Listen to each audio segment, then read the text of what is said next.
On land, all of the Earth's monsters have been collected and are living together in a place called Monsterland. Look! You fools, you're in danger! They're here already! You're next! The views and opinions expressed do not necessarily reflect those of Access Fort Wayne, the Allen County Public Library, or any other supporting groups. Take your stinking paws off me, you damn dirty ape!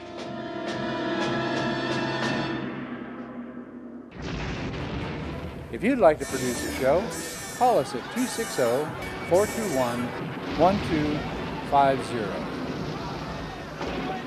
You're next! You're next! You're next!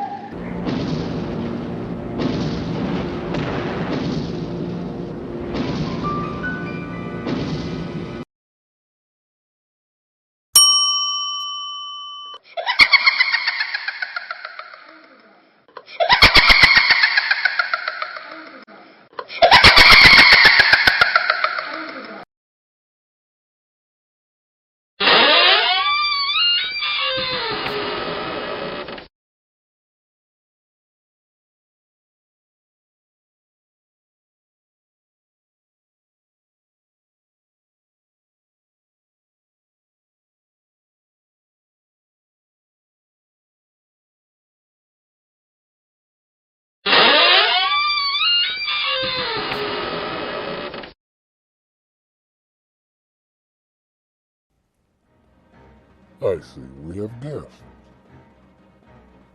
Good evening, my children of the grave. I bid you welcome to the Haunted Hotel. I am the night manager and your host of horror, Mr. Graves. Thank you for spending your night with us. Let me call the bell beast and have it ready your tomb.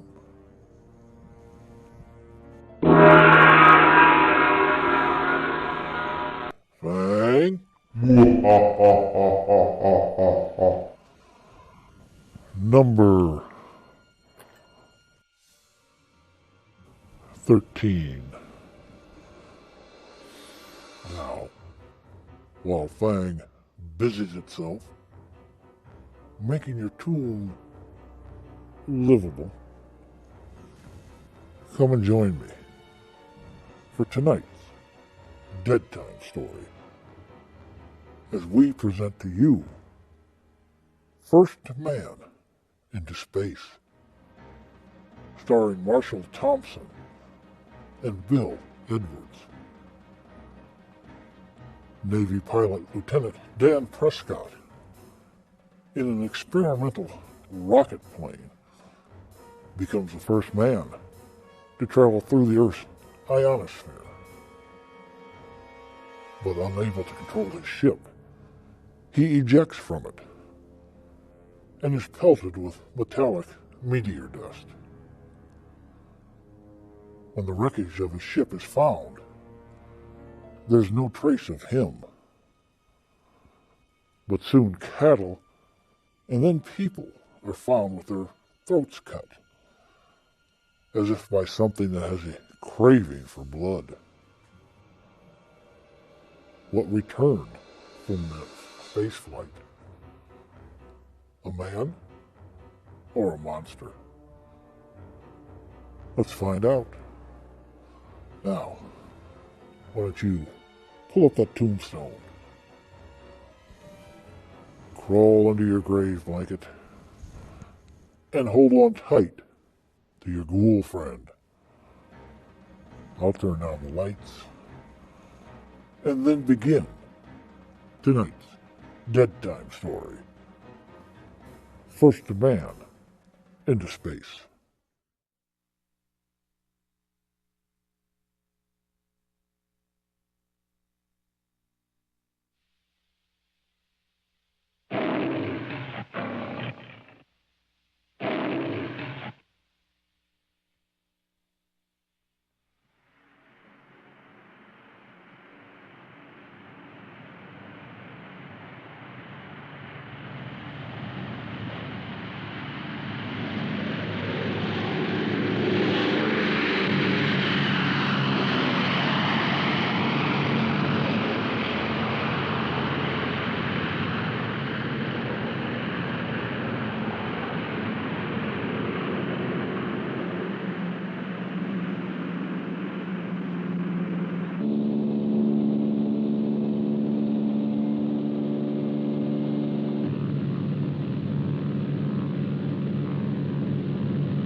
Mother to control.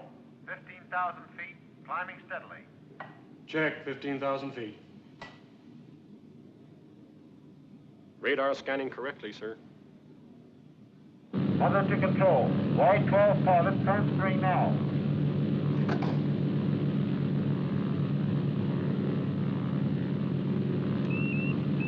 Y-12 to control. Are you reading me? Testing. Over. Reading you loud and clear. Switch on your instrument transmitters now. Over. Control. I'm switching on now. Over. Check your recorders. Are you receiving signals correctly? Motor recorder okay. Beam director checking okay, sir. Pilot's heartbeat steady, sir. Air friction recorder working correctly, sir. Electronic brain and gyros recording correctly, sir.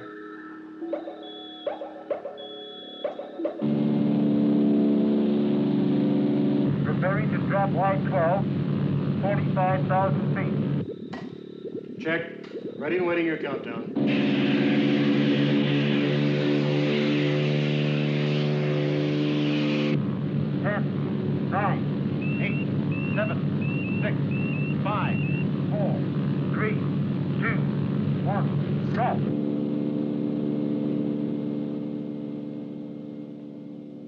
Y-12 detached and airborne.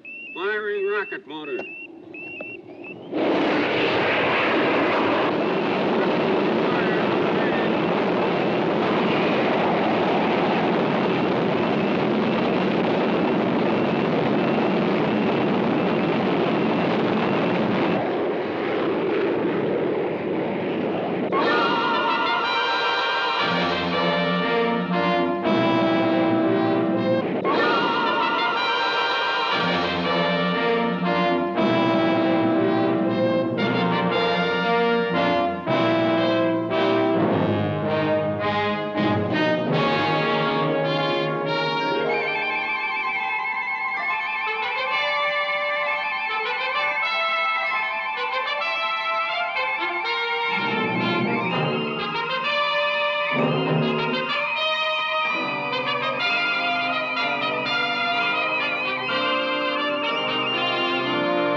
Passing the previous highest. 10,000 feet. He's through the heat barrier.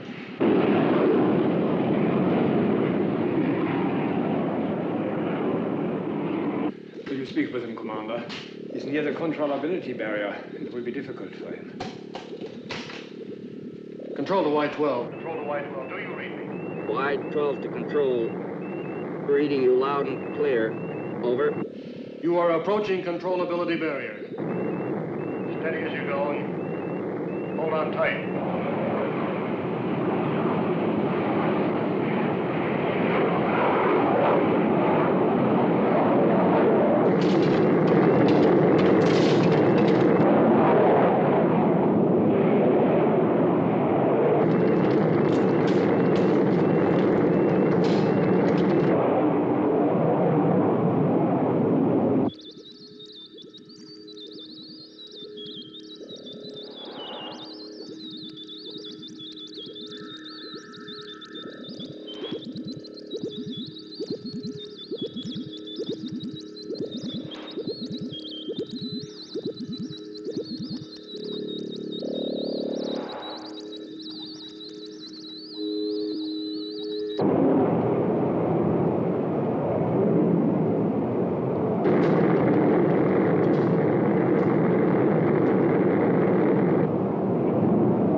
barrier.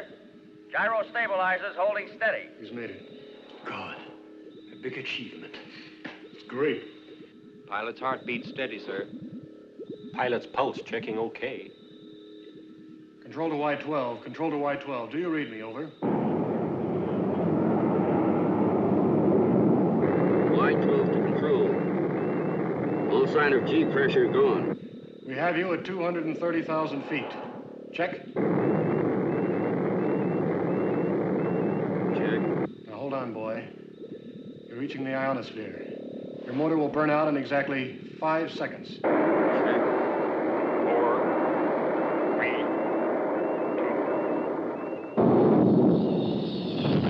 2. That's the burnout. He's okay.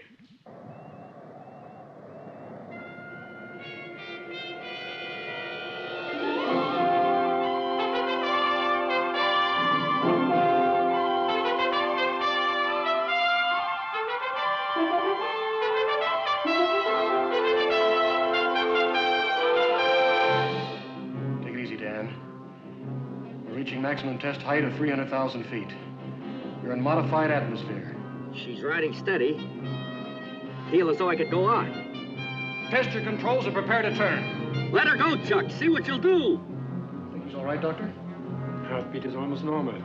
But with release of pressures, judgment may be unsound for some seconds. Should I take over on remote control? No, give him a few more seconds. Dan, do you hear me? I repeat, do you read me?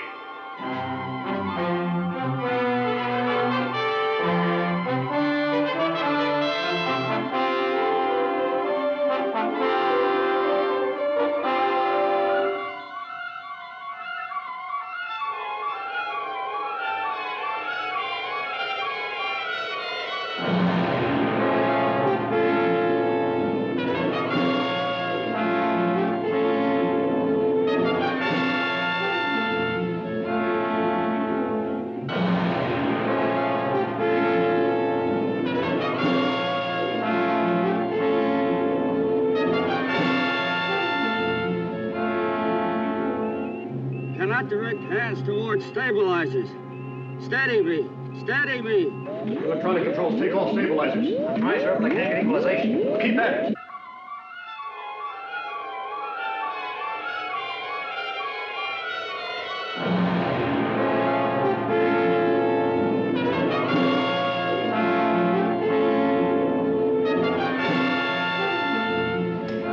Listen, Dan. This is Dr. Von Essen speaking. You are weightless. Without concentration, you cannot coordinate your senses.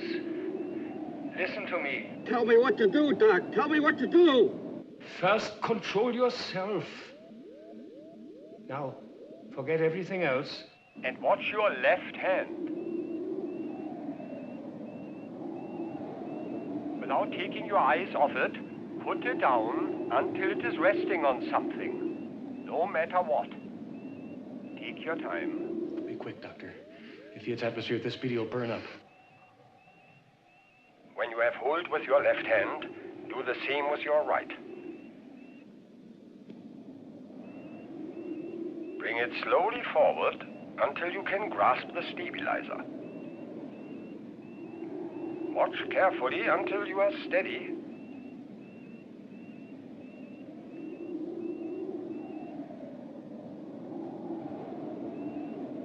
Now concentrate and you will regain control of Y12.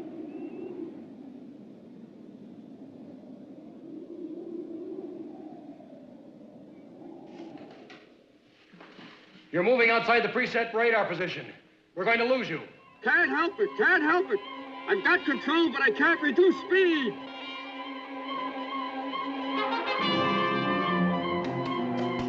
Radar control. Y12 gliding outside preset orbit. Track 5 degrees west.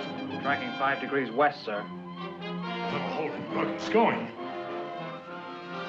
His only chance is to bounce the atmosphere until he loses enough speed. Radar control. Yes, Keep sir. tracking west. Track west, keep going. Keep going.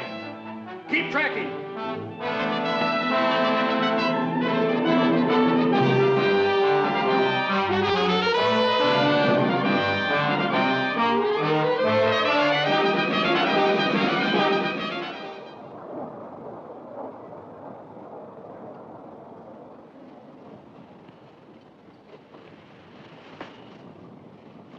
Well, if we don't hear soon, we never will. Why didn't he obey orders, stick to the test plan? They should have. You cannot blame your brother for this tragedy, Commander Prescott. For a few vital seconds, he was not himself. I wish I could agree with you, Doctor. We do not yet understand the physiological conditions a man may have to endure at such heights. My brother's always been unpredictable. He's a heck of a good pilot, the best we ever had. Well, he knew the limits. Why did he disobey orders? It was a physiological condition clouding his judgment. Chuck, we progressed a long way in the development of aviation medicine, but the conditions we simulate in the high-altitude test chamber just aren't the real thing.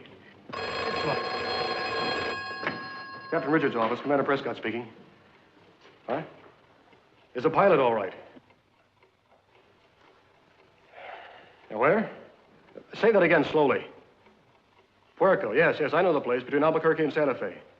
Yes, so don't let anyone near it. We'll be right over. We found Y-12, sir, badly damaged, but in one piece. And Lieutenant Prescott, is he safe? Yes, he's all right. Yes, sir. Have Hyatt bring round my car on the double. Salvage officer speaking. Captain Richards, team up the Y-12 crew. Get them loaded and have a salvage crane follow me to Puerto. I'll radio directions, but get going. Oh, Commander, looks like you're losing me another night's sleep. Afraid so, sir.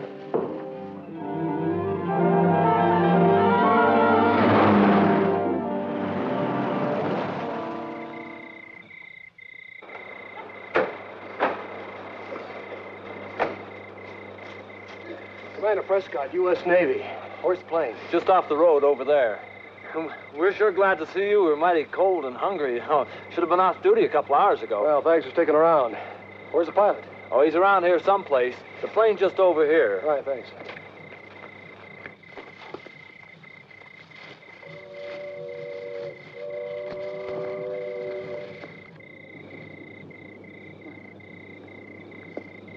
Take it easy, Clancy. It's me, Whitney. I brought the Navy.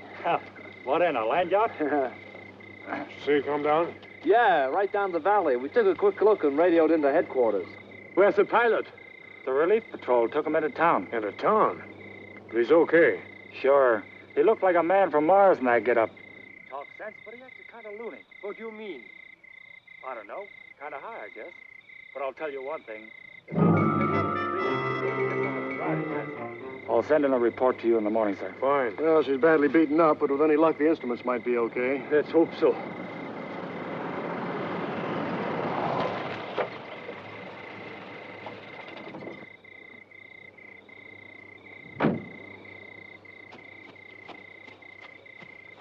Evening, sir. Boy, that pilot's the zaniest guy I ever saw. How come? He had me take him into town for a change of clothes. Said he had some dame to see. Couldn't even wait for coffee. Well, I guess I know where that'll be. Mind if I borrow the car, Skipper? Sure. We'll ride back with the salvage crew. Thank you, sir. Take it easy.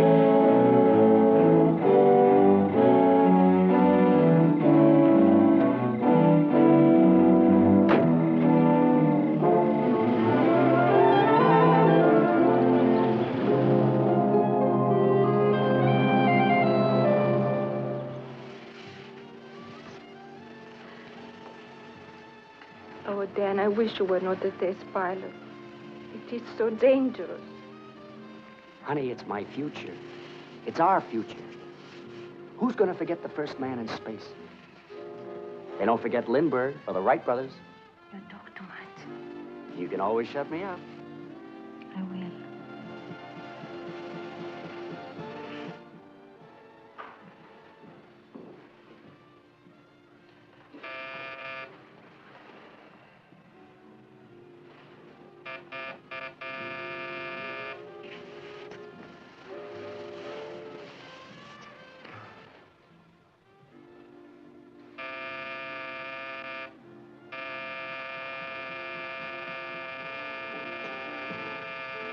Ma chi può essere a quest'ora? Non si può mai stare in pace.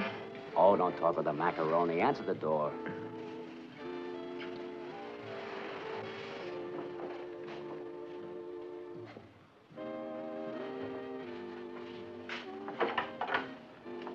Is Lieutenant Prescott here?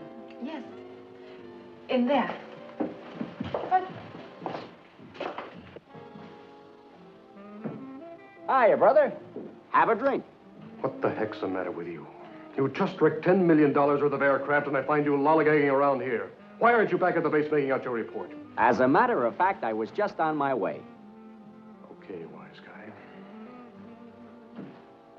Taylor? Escort Lieutenant Prescott back to the base and inform the duty officer that he's confined to quarters until further notice. Yes, sir. Now, get up.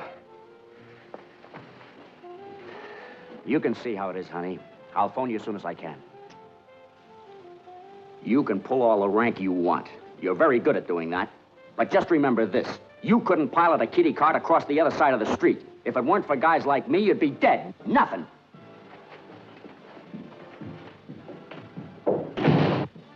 Why did you treat him that way? Right now, he has no business playing house with you. He's got a job to do, and that comes first. Not always, Commander. Dan knows what he's doing. Does he? I'm not so sure.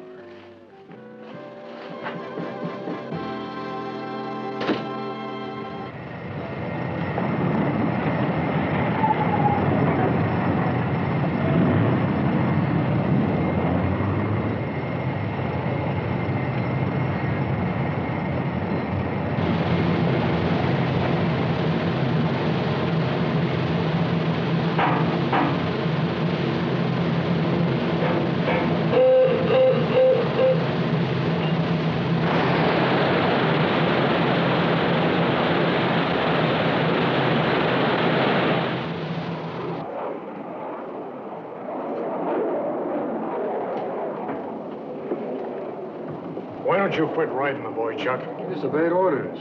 Y-12's a wreck, and we were darn lucky to salvage the instruments. All right, but you gotta look at it both ways. Just think of the progress we made. Come in. Yes, sir. Simmons, take this to Commander Barrett. Tell him I'll be there in 5 minutes. Yes, sir. I got something else here you can worry about. I'm putting Y-13 on a 4-week countdown as of tonight. 4 weeks? Yeah, the Pentagon just came through with a priority go-ahead. Are we really sweating blood to get this on time? All right, then sweat blood and read your orders. I have an Apex to fire in 30 minutes.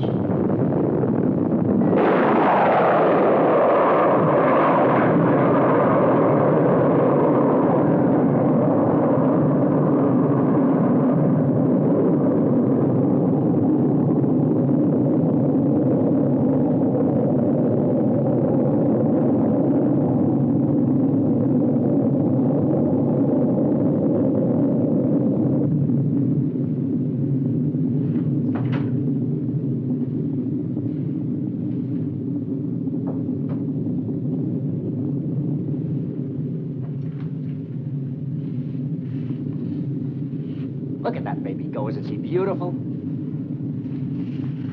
You're, released on Captain Richards' orders. It's about time. It's not all. It seems that the Pentagon is so impressed with your fame that you're to pilot Y-13. That's great. But you're not so very happy about it, are you? I just want to be sure of one thing, that there are no mistakes. That you obey every instruction given to you. Your reactions are slow up there. That's not the answer I want. What do you want me to say? I want you to say that you understand that you're the pilot, but I give the orders. Unfortunately, I think you'd do anything for this. Get off my back, will you? I'll get off your back as soon as you realize that we're developing a piloted space plane and not a record-breaking hero. All right. As I said before, your reaction is slow up there. No, we'll see to it that you get plenty of time for a checkout before the next flight. Dr. Von Essen will give you a thorough indoctrination so that your reactions are automatic. Now get your things together and get over to aviation medicine. Yes, sir.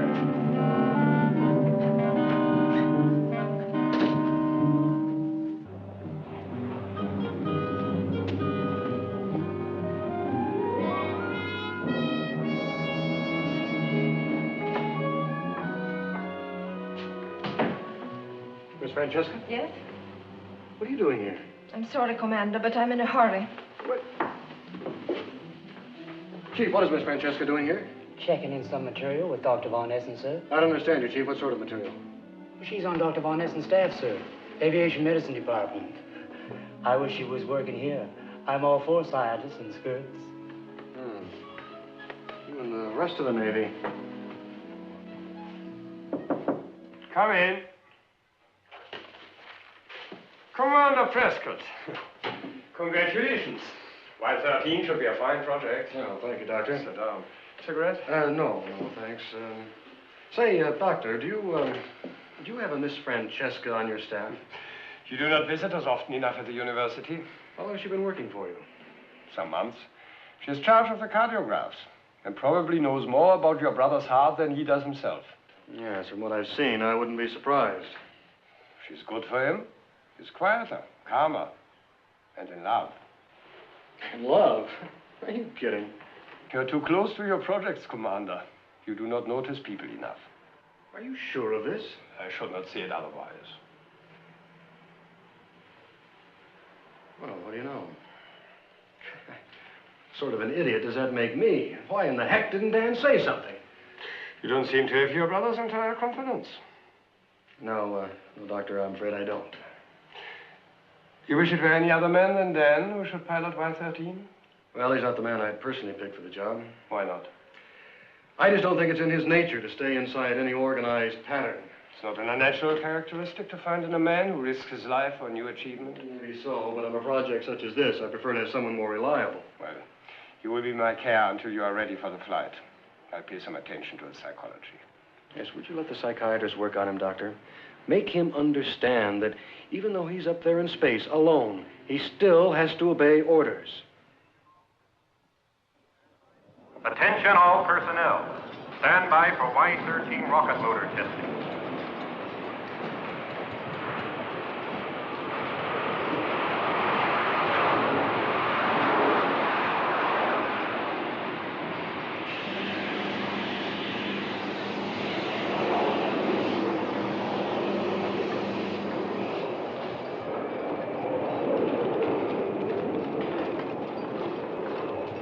Y-13 tied down. Fueling completed. Stand clear for test. Stand clear for test.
Like to go over the flight plan again? What, again? I know it blindfold. I know. Let's go over it again, huh? Okay.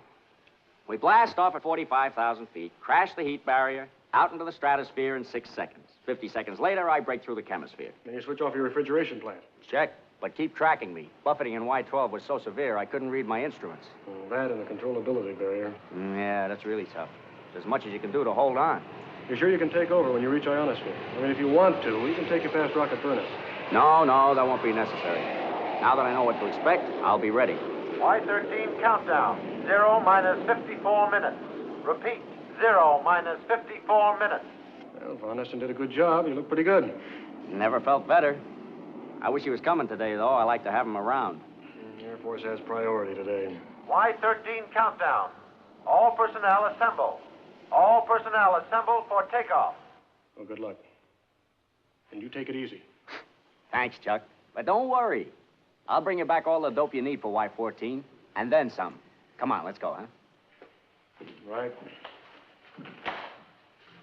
6, 5, 4, 3, 2, 1, drop.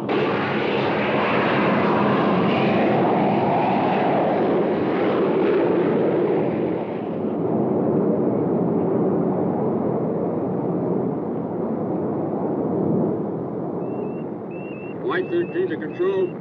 Y-13 to control. G-pressure gone. I'm weightless. But gyro's holding steady. Okay, Dan, we're with you. Now check controls for atmosphere bite. I'm checking now. Steady her up, that's enough. Take it easy, Chuck.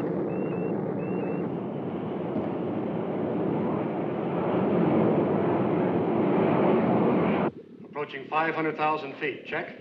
Check. You're doing fine, boy. Now commence your turn in 15 seconds. Chuck, she feels like she'd go on forever. Stop talking. Concentrate. 580,000.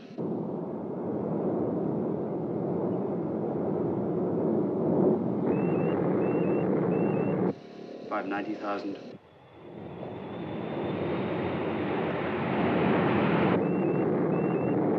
600,000. Your altitude is 600,000 feet. Prepare to turn.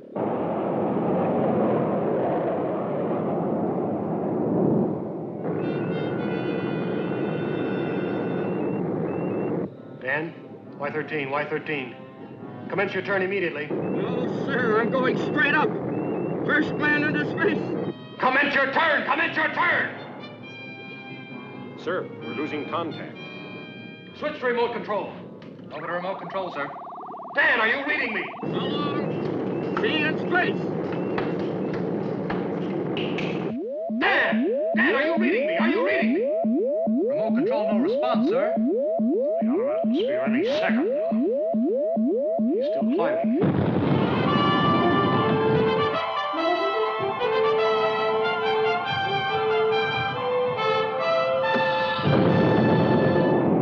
The fool's fire is emergency boost. This is an emergency. Keep all radio beams open. Instruct all radar to keep scanning constantly. Bring in everyone. Warn all spotters. This is an intercontinental priority. Yes, sir. Yes, sir. Well, he's on his own now. The first man into space. He'll either hit the moon or orbit the Earth the rest of his life.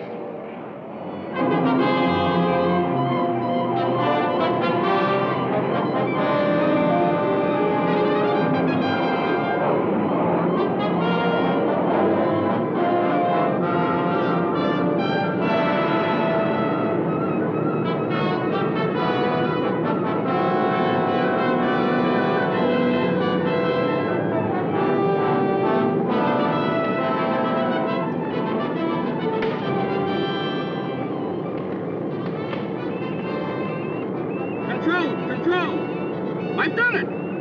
250 miles! I'm going to turn now.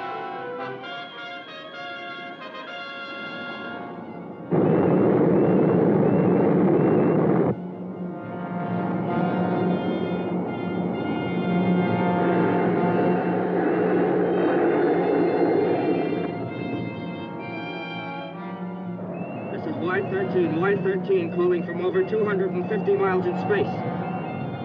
My rocket motors have burned out, and my gyro stabilizers cannot turn me at this height. I'm going to use release mechanism to catapult myself and the nose away from the plane. Control, are you reading me? This is Y-13. Control, are you reading me? This is Y-13. Y-13 calling control. I'm running into meteorite dust. Pressing ejector button now. Wish me luck.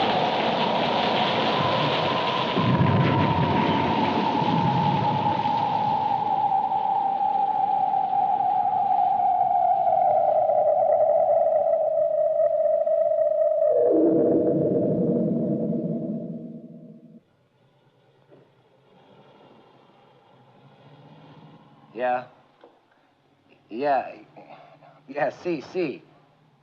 Yeah. Kalinsky. Yeah, sure, we'll take care of it right away. Yes, sir? There was some Mexican farmer called Sanchez. He says he caught sight of a parachute floating down. It landed just outside his farm. I don't know. He says there's something like a front half of a plane or something attached to the chute. Where's he located, sir? Just off Route 17, about 10 miles south of Alvarado. Look, you better get the nearest patrol car out there right away. Yes, sir. Meantime, I'll call the Navy base. Might have something to do with the rocket firing. Hello. Get me the duty officer at the Navy base.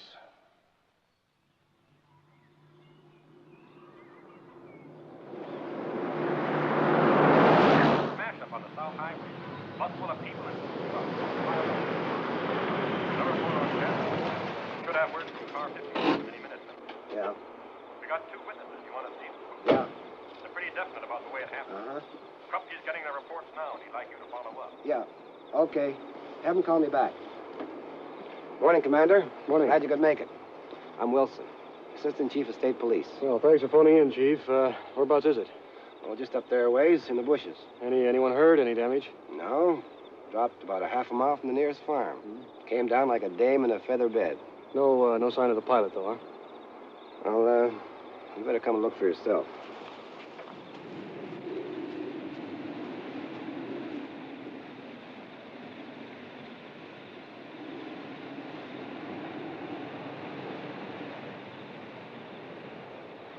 Well, what do you make of it, Commander? I don't know. It's too early to say. I've never seen anything like this before. We'll have to go into the test lab. Well, the pilots had it, that's for certain. And the smashed canopy, you mean, huh? Yeah, he couldn't live up there in space. You got a minute, sir? Why? Could you come up and take a look at what we got up here? There's a farm. Are you okay? Oh, yeah, I'm okay. Salvage crew's right behind me. Oh, well, look, will you have one of your men stand guard? I've got to go in Albuquerque and make a call. Oh, sure. I'll be here myself. Well, thanks for your help. I'm always glad to help the Navy. What's the trouble? Oh, it's this Mexican farmer. He's had a lot of cattle slaughtered for no reason I can see. Well, let's go and see. Okay.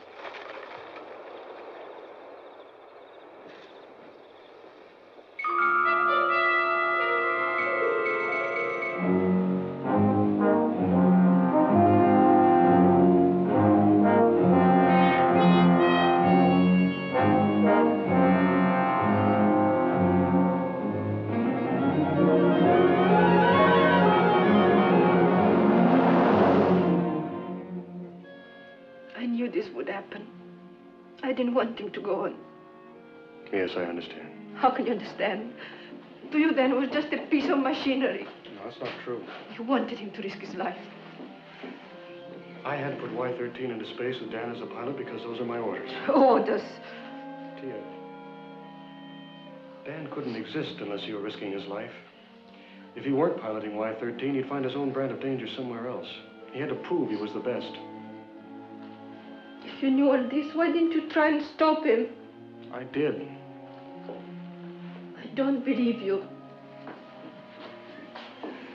I've been trying to stop him ever since we were kids. He was always climbing the highest tree or swimming further than anyone else. While with Dan, it was all the way or nothing. He wanted to be the first man into space. And he was. Before we lost track of him, he was higher than any man had ever been. Higher than any man. That's all you can think of. I wanted him to give up flying, to settle down. If he had, do you think he'd ever been happy? No, you're right. I just can't believe he's gone. I've got to get back to the base. Will you be all right here alone? Alone? Yes, I'll be all right. Well, Chuck, I didn't mean to blame you. look, I'll stop by the aviation medicine department tomorrow and see you if you'd like. Thank you. I like that. Goodbye, dear.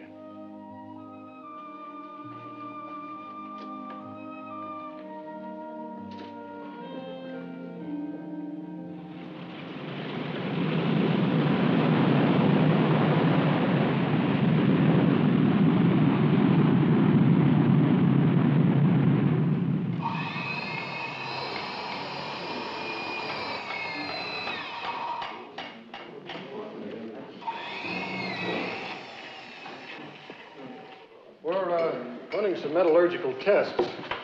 It seems as if the skin was subjected to some sort of incrustation we've never heard of. Any idea how high you went? Oh, some weakened gravity pull, he could go a long way. Could be anything. 250, 350 miles. Chutes seem okay. It's the usual signs of scorching. Yeah. The automatic escape mechanism operated perfectly, too. And this braking chute opened just right, as soon as it hit full atmosphere density. But it was too late to save Dan. Nobody could live once the canopy burst. He'd be dead in a second. Have a look over here. This incrustation has some remarkable qualities.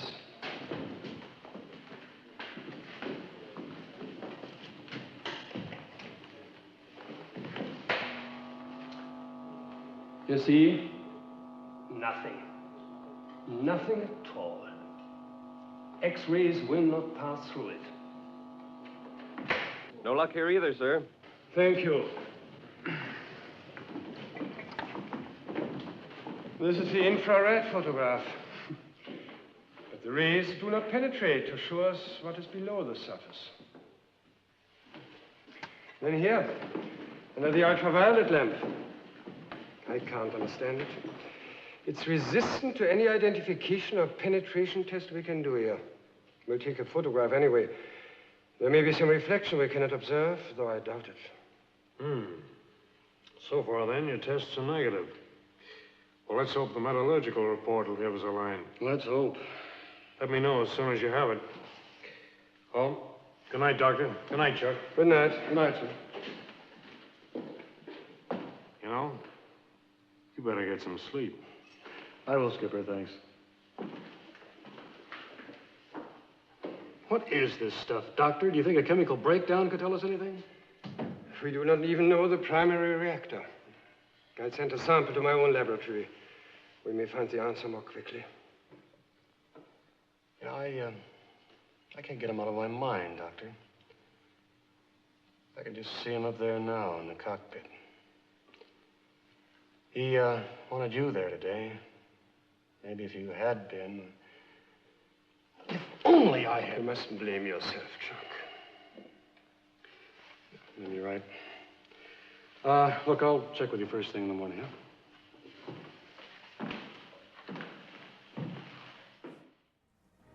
Your Dead Time story this evening was filmed by Amalgamated Pictures and released through MGM Studios on February 27th of 1959. The screenplay was from a story by Wyatt Ordung, and it can be found also under the title of Satellite of Blood. Bill Edwards, who plays Lieutenant Prescott, also plays the creature. It was a difficult shoot for him because the costume had limited visibility and a tendency to heat up inside rather quickly, making it hard to stay in there for extended periods of time. Also, breathing was difficult because of poor air circulation. Almost 50% of this film is stock footage. And the test pilot that's being shown is Colonel Chuck Yeager, the first man to break the sound barrier. For the special effects, the producers hired the team of Carl Ludwig Ruppel and Flo Nardhoff. The pair had been responsible for the memorably graphic effects of Amalgamated's previous film, 1958's Fiend Without a Face.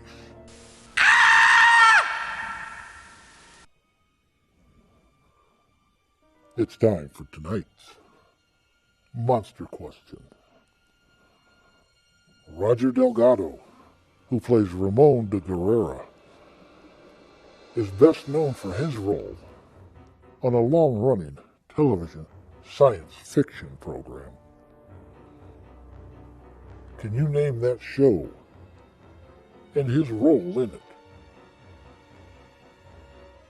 Your answer awaits at the end of tonight's Fair fable.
Yes, I'll do that.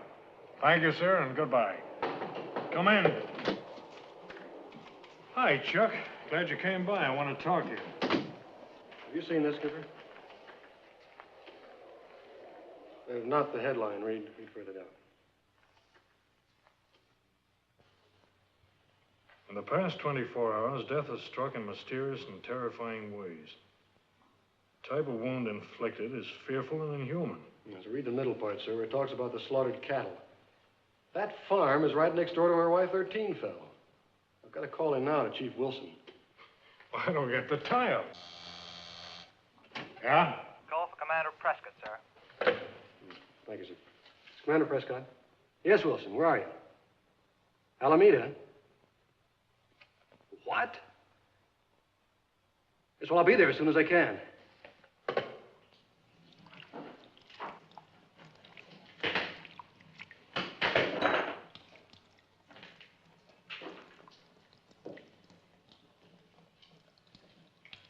Like I said, Commander, about the wounds on the Mexicans' cattle. See, look, this one's the same. It's like a tearing jag there across the throat, see? Who or what could cause this wanton destruction? Well, I don't know, but it seems to like the taste of blood. You see, it looks like it's been scooped up or something. And look here, look. It takes more than human strength to do this. Unless he had an axe.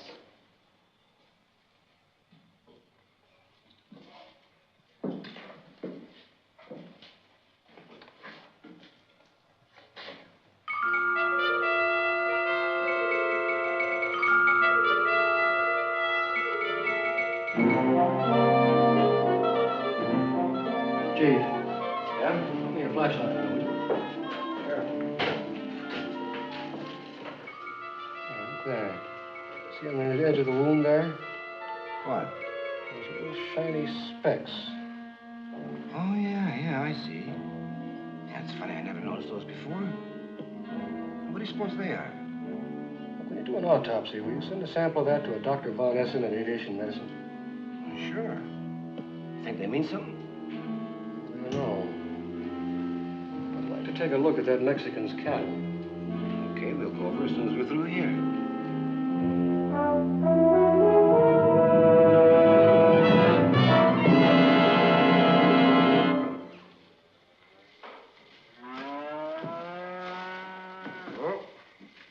Well, there you are, Commander. Take a look. There's a dozen more like it in the lower pasture. Esta muerta, que cosa terrible. It is pietad. Who won't kill Clara? She won many prizes at Feria. You see what I mean? It's the same thing. The throat ripped right open. Looks like it kills whatever it comes near. Yeah. Any idea what sort of a weapon could cause such a gash? No, not yet, but we're working on it. Shine your light. Oh, yeah. Those shiny specks again. Mm-hmm. Would you send a sample of this also over to aviation medicine? Sure. What are you trying to say, Commander? That something from outer space came out of that missile? Well, I don't know, but I'd like to have them compared with the sample we took from the nurse at the blood bank. Okay. You think it's going to help us find the killer? Well, I can't say, but let's hope we catch it before it does any more killing. Well, I can't escape my roadblocks forever. But if you've got any ideas, Commander, you better let me in on them.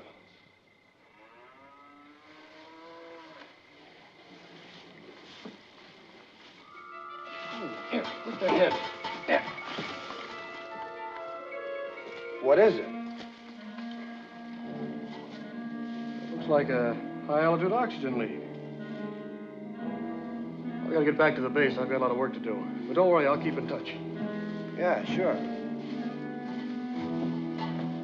Pero, señor, ¿quién pagará mi embarcado?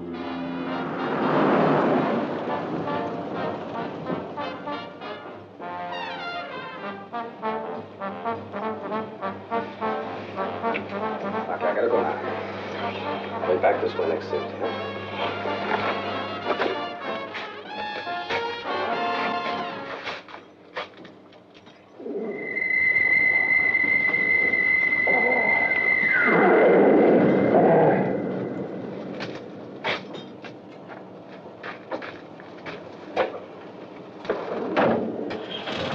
Hey, don't forget to keep my side warm. Don't worry. I won't let it get cold.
Hello, I'm Commander Prescott. I'd like to see Miss Francesca. I'll see if she's free. They're just finishing an altitude test. Commander Prescott to see Miss Francesca. I'll bring him down. Come with me, Commander. Thank you.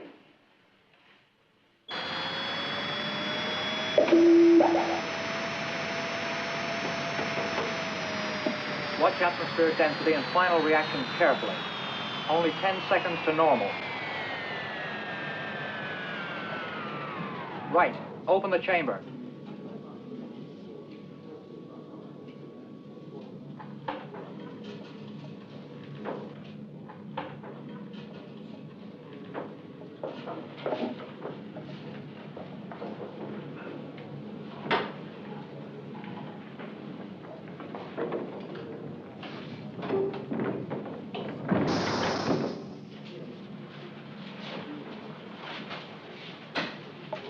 Careful with this helmet.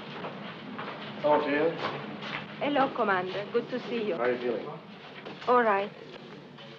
I've got plenty to do. It keeps my mind off. Yes, it does help, doesn't it? I was on my way over to see about some blood tests the police sent over this morning, and I thought I'd stick my head in and say hello.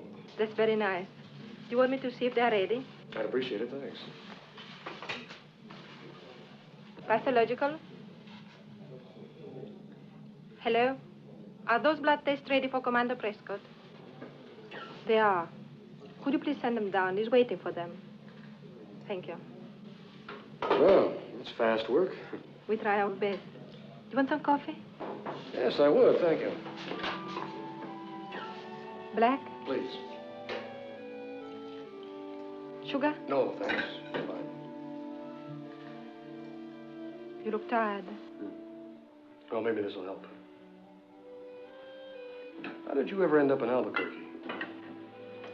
I came with my father 2 years ago. He and Dr. Van Essen were very good friends. They were at school together. And when my father died, Dr. Van Esten asked me to stay on and help him. What part of Italy are you from? Turin, from the north of Italy. Ever get homesick? Not anymore. Well, strange. First time I met you, I thought... Well, it just goes to show you how wrong a person can be. Do you want some more coffee? No, thanks. It's fine. Thank you. Embedded in both samples are innumerable particles of meteorite dust that show no sign of structural damage, such as would be expected from passage through atmosphere. Detailed analysis will be needed before a confirmed opinion can be given. The full report is requested on the origin of the dust. Has this got anything to do with Dan? I don't know. Look, Tia, I've got to get back to the base. I'll see you again as soon as I can. Thanks for the coffee. Goodbye, Jack.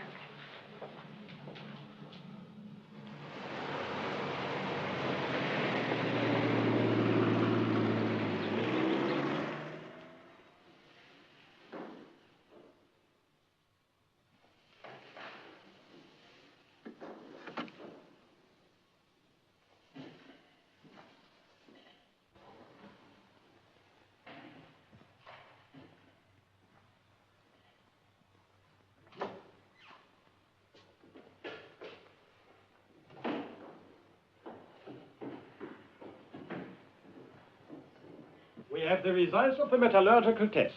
Hang on a second, will you, Doctor? I'd like you to take a look at this. Later. Come over here. I want to show you something.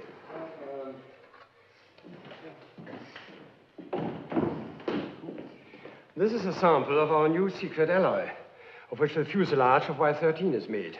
You know the terrific heat and pressure it will stand. No? This is a piece from the fuselage, which was coated with this strange substance. Notice, the metal underneath has not been affected. Now, this is a piece we removed from the stabilizer that has escaped being encrusted. Look, it has undergone a complete transformation. It does not even retain a resemblance to metal. It's like crumbling carbon. And if I grind it, there's nothing left but powder. What could cause this transformation, Doctor? Difficult to say. Possibly cosmic rays we do not yet know or understand. The where it is coated, this transformation hasn't occurred, right? Exactly. So then it could be that this is some sort of cosmic protection. Could be. Commander Prescott, report to Captain Richards' office, please. Commander Prescott, report to Captain Richards' office, please. I'll be right back, Doctor.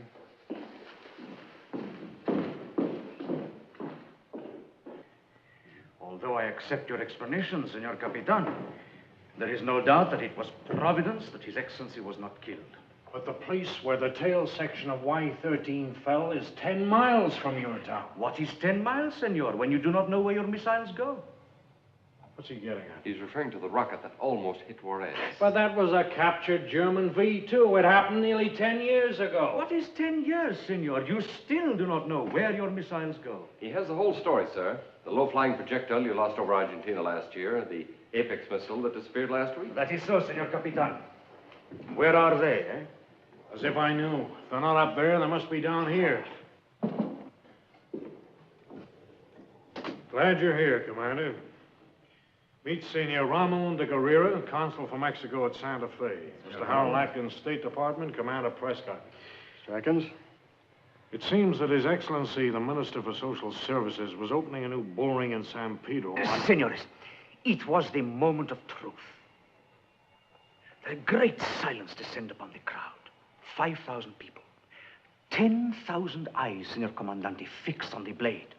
And suddenly there is a roar from space. It was greater than the roar of the Olés that would greet the final triumph. All the eyes look up. When they look down... So you missed the kill? Of course. Suddenly there is a tremendous... The crowd scatter. The bull is scared, jump over the barrera, nearly into the lap of His Excellency. And then the bull escaped and wrecked the market. They found what was left of Y-13 tail section later on in the day. Y-13? Yeah. Well, how soon can we get a salvage crew down there? I'm afraid it's not quite as simple as that, Commander. There are formalities and compensation. Yes, senores. Here is a list, Senor Capitan, but it's not complete. 20,000 pesos. Must have been the bull of the century. Senor Capitan, it was a bull. Worthy of Manoletti himself. Senor Consul, I hope you will cooperate by allowing us to salvage the tail section. I will use my personal influence. Thank you. And the United States government to see about adequate compensation. Please impress upon His Excellency that both our countries will benefit from permission to send a salvage crew onto the crash site at the earliest possible moment. Of course, Senor Capitan. Well, buenos dias, senores. Buenos dias. Buenos dias, senor. Oh, and, Capitan, I hope the next time you lose a missile, you shoot it in some other direction.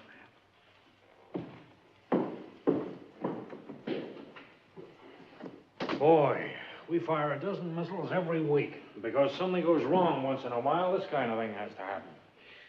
Now, look, Chuck, Wilson's just called. Things are getting pretty serious. There have been 3 more killings. 3? Yeah. Did he give any details? Mm-hmm. A truck driver at a roadside diner just outside Los Alamos, and an elderly couple up by Green Valley. Oh, Green Valley? Why, that's... How is it traveling those distances in such a short space of time? It can drive. Wilson found a truck with a steering column and foot controls been so far out of shape it can't be driven another yard. Ah, we're beginning to get a picture. We know it has great strength. It's clumsy, smashes everything it touches. And it has mechanical knowledge. What makes you think this has anything to do with Y-13? Captain, I'd like to have you take a look at something in the lab. I think it's a... Excuse me. Captain Richards. Commander Lawson, sir. The S-21 rocket motor's ready on testbed number 2. We fire in 30 minutes. Hold it. How long will you need me? I'll make it as fast as I can. Delay your test by 1 hour. Fire at 17:30. But, sir, we're all set. Look, it's about time you boys realize there's more than one baby in this nursery. Delay your test till 17:30. I can give you 30 minutes. Let's go. Assuming that there is life in outer space, it would have to create a protective coating in order to survive those destructive elements up there. You mean like the primeval creatures that crawl out of the sea and grew skin to protect themselves against the sun? Yes. Y-13 has penetrated a new world. So this coating was formed on Y-13 to protect it from those destructive forces in space. It's an interesting theory, but I... But suppose the same thing happened in the cockpit. Let me show you something.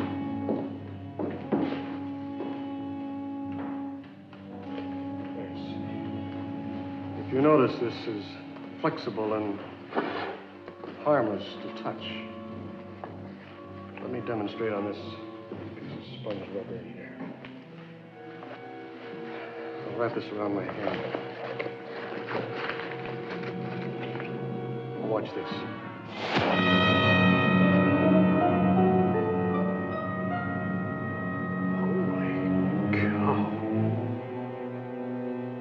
If this were human throat, that's how it could be slashed. And look closely into these gashes. Meteorite dust. The same as in the wounds of all the victims, meteorite dust. So there's only one interpretation I can put on all this.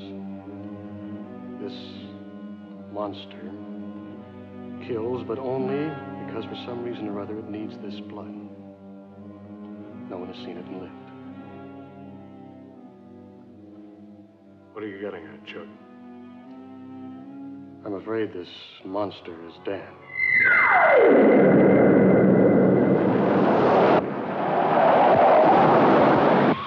Say, that guy's off course. Yeah, he's loaded okay. Here we go.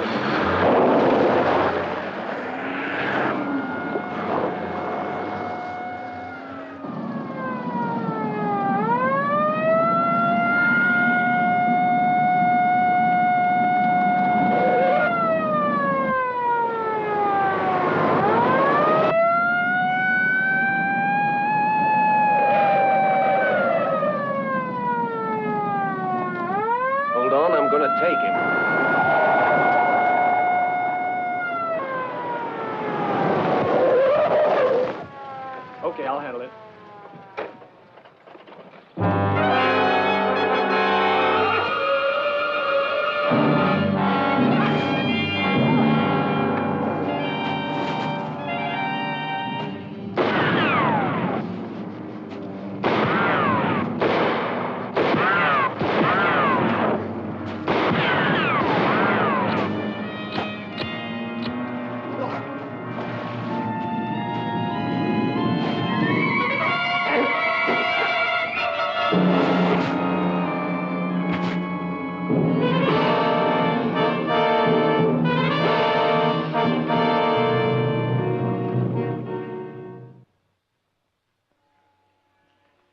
Dan's metabolism must have changed, but what form has it taken? Without knowing the kind of cosmic rays to which Dan was subjected and their effect on the physical basis of life, I could not say. Perhaps it caused a blood change. Boy, it's incredible to think of your brother as a blood-drinking...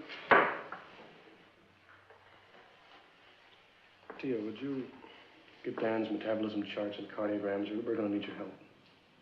Yes, I have them all here. Suppose when the canopy burst, his blood absorbed a high content of nitrogen. And he would die.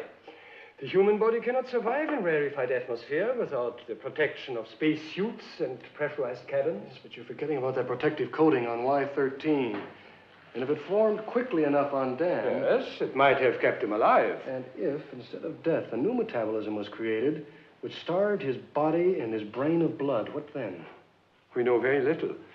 Only that by some mysterious means, the cells controlling growth and reproduction are changed by exposure to some cosmic rays. Beyond that, I could only guess. Yes, I'm only guessing too, Doctor. But I think Dan would be more at home in space than on Earth. And what has been going on hasn't been wanton killing, but only his need to replace this blood that has been changed. But he would need some proper transfusions. It would be useless to drink it. Yes, unless he was obeying some animalistic instinct.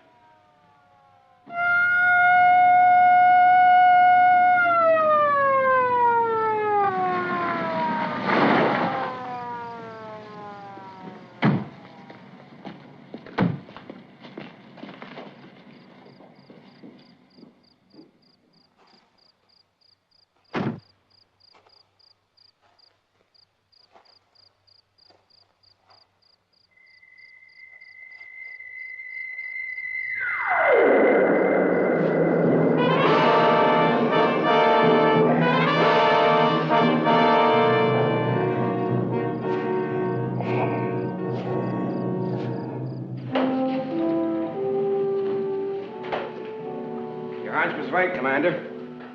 Look at this. It's Dan's space helmet. Where'd you find it? Not too far from here. In a car with his latest victim. And now we know what he looks like. A great, big, lumbering, deformed monster. Seems you can't kill him. The bullets bounce off. It's the coating. It's a perfect protection. Like armor plate. I've assigned a platoon of Marines to help Wilson. Look, I know he's got to be stopped, but... remember, he's still Lieutenant Prescott, and if he can drive a car, he still retains some intelligence. He's not all monster. Well, what do you suggest, Commander? We just let him roam the state, killing at random? No, Chief, that's not what I meant. Well, look, we've got the works on him. The next time we find him, we'll try tear gas first. If that doesn't work, we can let the Marines blast him. Stands to reason, Chuck. If we can't stop him, we gotta destroy him. In the meantime, I gotta talk to Washington. Doctor, can you take me to your office? I want to get a long-distance conference line open. Of course, Captain. Come with me. I'd like you along, Chief.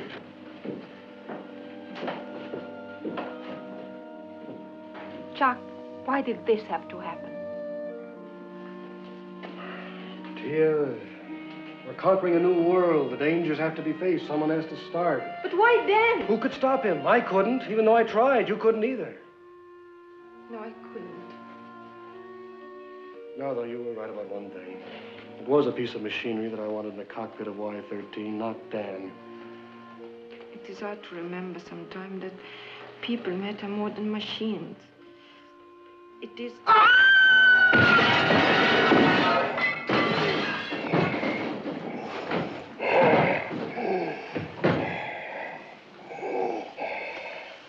Well, he can't breathe.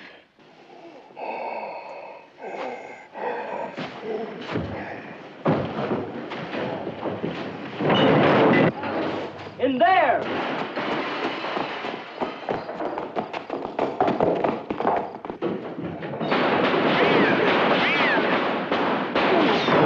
Stop firing! Leave him alone! Get out of here and warn the others to stay away from him. We've got to get to Von Ness and tell him to open up the high-altitude chamber. Come on.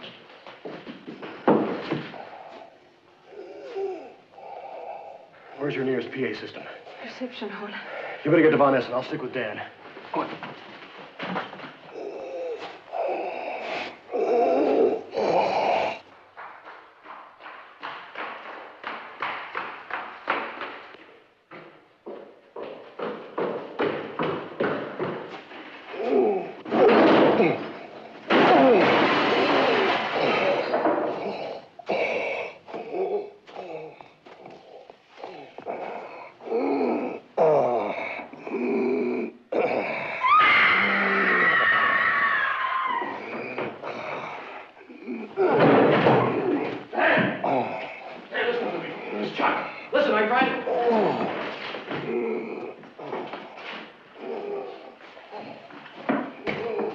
Attention, everyone. Do not leave your offices. Don't go into the corridor. It's dangerous. Your life is in danger. Repeat, your life is in danger if you go into the corridor. Dr. Von Essen, he's going the wrong way. Try and direct him on the PA system. I'll follow him. Look, Captain, why don't you let me call my men and blast him? Forget it. I'll take full responsibility. Dan, listen to me. You are in the wrong corridor. Remember the building. From the reception hall, you should turn right. Do not go straight on. Turn right. Dan, you have come a long way to find me, and I am very near. If you are following my directions correctly, you will be approaching the staircase leading to the high-altitude chamber, where I am waiting for you. Remember, you must turn left onto the staircase. If you are on the staircase, you are almost there. Dan, try hard to remember. The chamber is at the end of the corridor, leading straight from the bottom of the staircase. Take your time, Dan.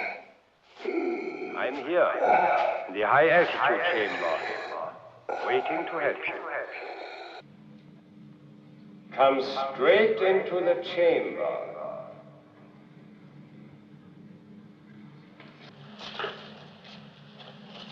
He's coming this way.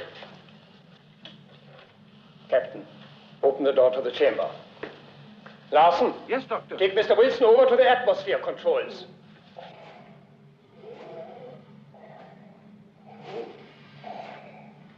Get as many recorders in operation as you can.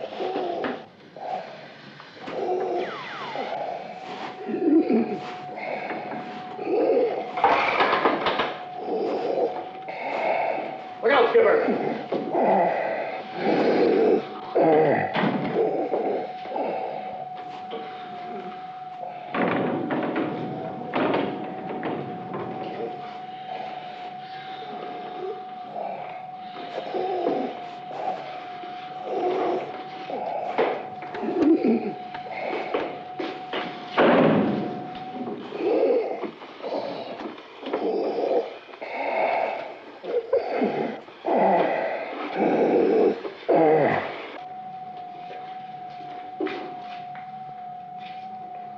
You'll never be able to connect the inside controls. I'm going in. Chuck, you can't. I've got to. Chuck!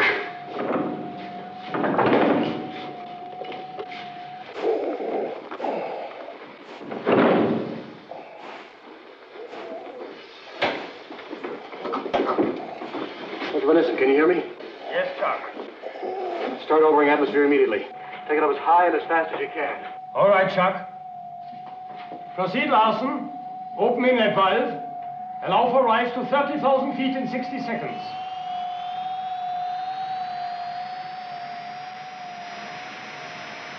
Been done, Chuck. Dan, it's Chuck. Your brother, don't you know me? Chuck, we want to help you. We want to help you, Dan.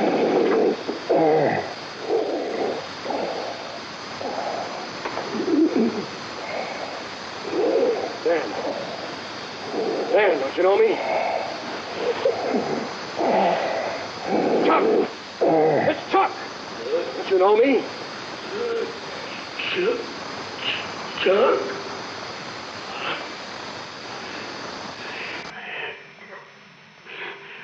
Dan, we're trying to help you. Sit down in the pilot's seat. Sit down. That's right. Back up. Easy. Sit down in the pilot's seat. Back up. Back up down. That's right. Dr. Von Essen, give me some oxygen, quick. All right, Chuck.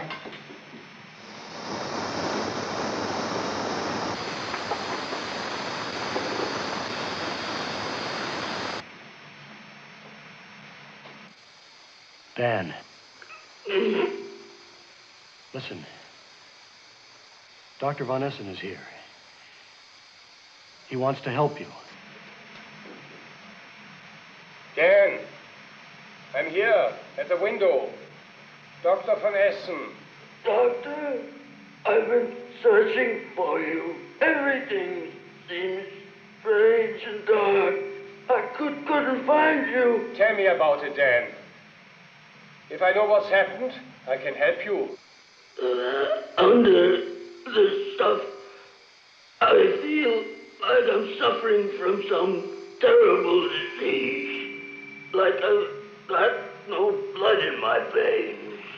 But the rarefied atmosphere we are giving you, it helps? Like clean, fresh air. I can breathe and think again. We're up to 30,000 feet. Can Chuck take any more?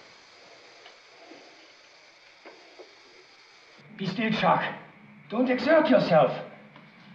Take it very steadily up to 38,000 feet, but no more. Go on, Dan. There's not much to tell. I have no memory, only an instinct to stay alive until I found you. I've been groping my way through a maze of fear and doubt. We're steady at 38,000. Hold it there.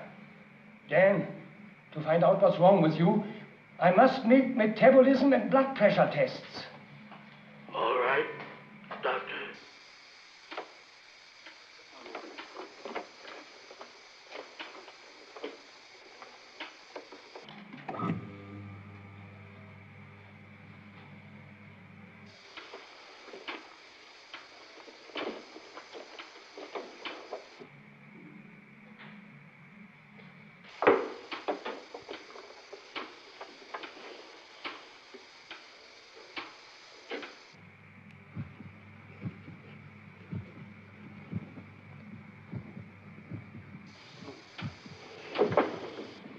Dan, can you tell us what happened up there in space?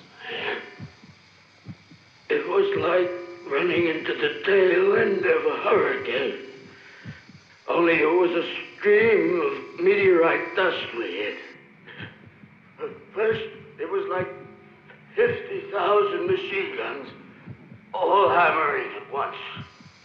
First the canopy, then my visor melted. I thought my blood was starting to boil. Then this coating started to form, fast, cooling and protective. But it was too late. The last thing I remember was pressing the button of the nose ejector. Then I thought I died. How high did you go, Dan? About 250 miles. Maybe 300. I don't know. Chuck, did you hear that? Yeah, Dan. I'm listening. You thought I was kidding when I said I'd bring back all the dope you wanted? Well, I've got it all. With the covering of this stuff, Y-14 will be able to go through that meteorite dust straight up.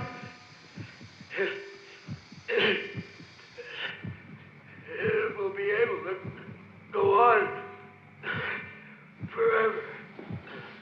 Rest, Dan. Rest. You can't breathe. Take it higher. Chuck, It's no good. I'm finished. We shall take him higher. But if we do, we kill Chuck.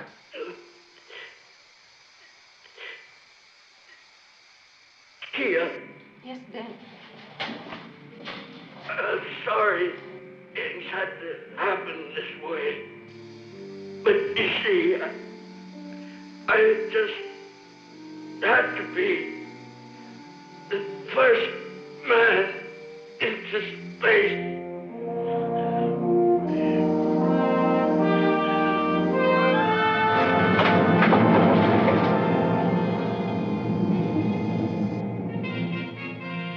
Neutralize atmosphere.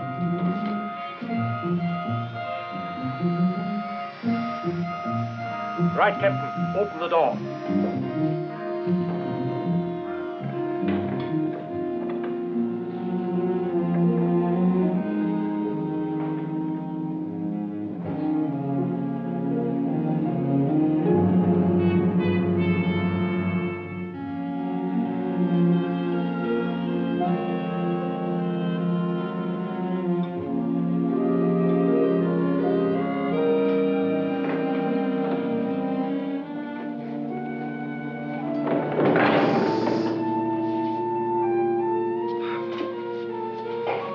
Note here. Take care of Dan, will you? Sure. There's nothing we can do. You know, Doctor, this is the part of my job I dread. Y-13 cost Dan his life. We go ahead with Y-14 soon. I wonder if we've learned enough. The conquest of new worlds always makes demands on human life. And there will always be men who will accept the risks.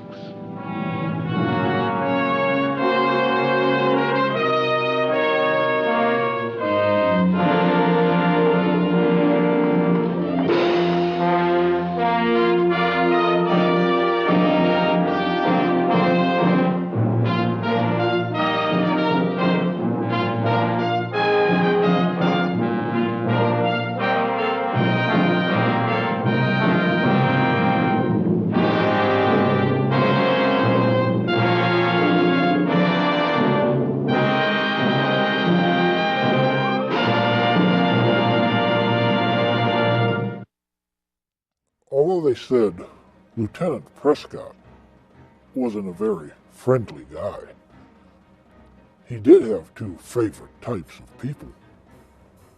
Type A and Type O. Now, let's reveal your answer to tonight's monster question. In what long-running science fiction program is Roger Delgado best known for? And what was his role? It was Doctor Who.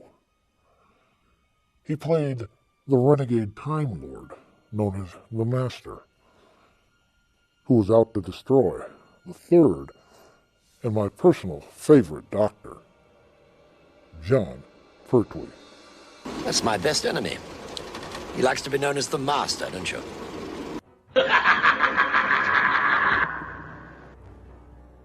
Bang tells me your tomb is prepared. But before you go slinking off to your own frightmares, let's see what terrors are lurking for you here on your next stay at the Haunted Hotel.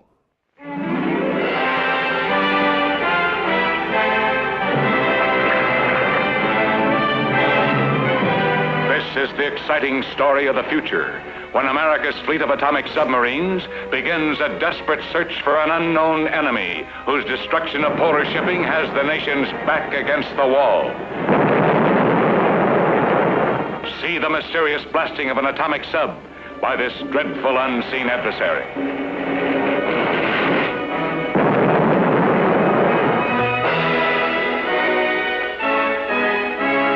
The USS Tiger Shark, our last hope. See it fire an intercontinental ballistics missile from under the ice at the North Pole.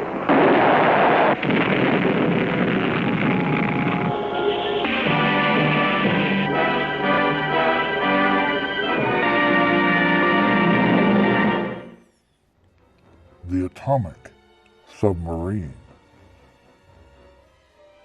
Your next Dead Time story. Be sure to make your reservation. And please like The Haunted Hotel on Facebook. Until then, I bid you good night and rest in peace.